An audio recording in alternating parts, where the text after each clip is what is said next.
This is everything that Toronto Blue Jay fans could have hoped for. They're opening up a 3-game series against the New York Yankees tonight in Toronto. And you know, the last time that they visited the Blue Jays, they got swept. To the dismay of Michael Kay and a lot of Yankee fans, the Yanks are scared. And they should be, because the Blue Jays are playing this well despite Vlatty not even hitting his stride yet. He hit his first home run of the month yesterday. Let's see if he can keep it going tonight. And it's crazy that the Blue Jays are only going to get better, whether it's internal or external. Anthony Santander, Dalton Varsho, they're going to help immensely when they get back.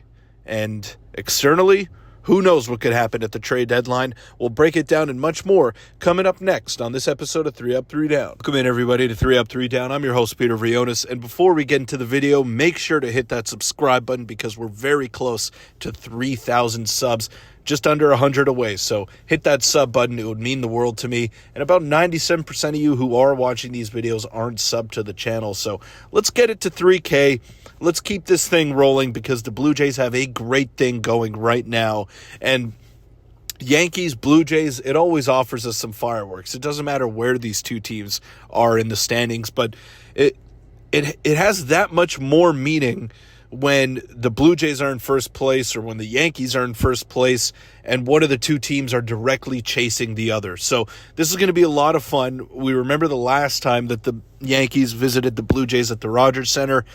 They got swept in a 4-game series. All of those games were close, apart from a couple of them, apart from one on Canada Day. The other ones were pretty high-scoring affairs that were back and forth and had both fan bases sweating and biting their nails. So I expect more of the same this time around. 3 games separate the Yankees and the Blue Jays in the American League East standings. The Red Sox are 5 games behind the Blue Jays. And the Jays just keep on winning, baby. They keep on putting up W's in that W column. And it's really been a testament to how amazing the depth on the team has been. Whether it's the starting pitching stepping up one night, whether it's Addison Barger having a 4-hit night or a mammoth home run, Ernie Clement coming up with a big hit to break open the ball game, George Springer continuing his resurgent year. It's truly been all-for-one kind of effort for the Blue Jays, and their stars aren't even playing like stars right now. I think Bo Bichette is starting to turn the corner, but his numbers not exactly looking like his career averages. Like the OPS is under 800, which is not something that you see very often from him. Vlatty's OPS is hovering around 800 with a pretty low slugging percentage by his standards. He's on pace right now for the least amount of RBIs and the least amount of home runs that he has had in a full season since coming into the big leagues about 5 years ago.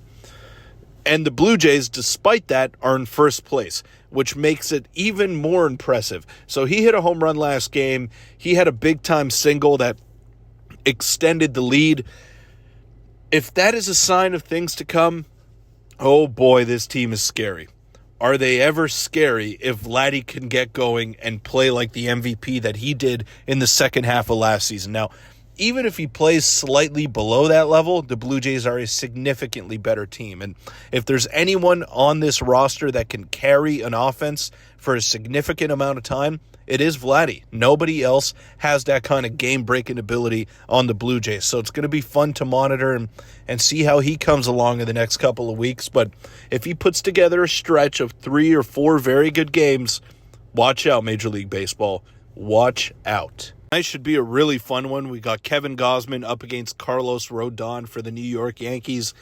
Both those guys, marquee pitchers, having good years. Rodon more so than Gausman, but the Blue Jays roughed up Rodon the last time that he visited Rogers Center. So that's going to be a very fun matchup to look out for. And give me your predictions for tonight. Plain and simple. I rarely ever do this, but I'm going to go with a 4-3 Blue Jays win. I think it's going to be a nail-biter. Jeff Hoffman comes on for the save yet again. And the Blue Jays move to 4 games ahead of the New York Yankees. Now, that's a little bit of bias talking, a little bit of Blue Jays bias, but I don't care. We have waited a very long time for the Jays to be in the position that they are in right now, over 10 years to be exact. So I'm going to enjoy this. and I'm going to milk it. And I don't care what Michael Kay says.